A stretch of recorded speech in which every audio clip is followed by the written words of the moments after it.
Well, it gets very complicated. Certainly a reason you need some good advice. Bob, I need some advice on this. Let's say a spouse passes. Excuse me. Excuse me.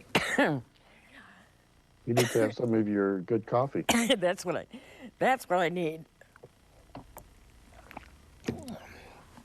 I promise that's not a COVID cough. I was working outside today, and I think I got into some fall pollen.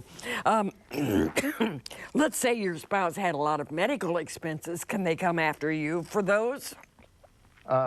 It's similar to my previous answer, but there is a process that, again, the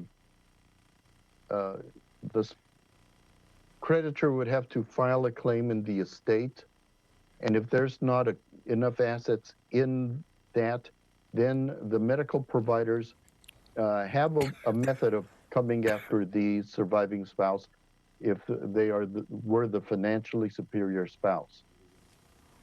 Okay, thank you for that advice. Todd, I need some advice again on estate planning. Let's say you're into second marriage. How is this going to impact your credit settlements and maybe even your Social Security? How does a second marriage work into this, or a third or fourth? Well, it can get complicated because it depends on how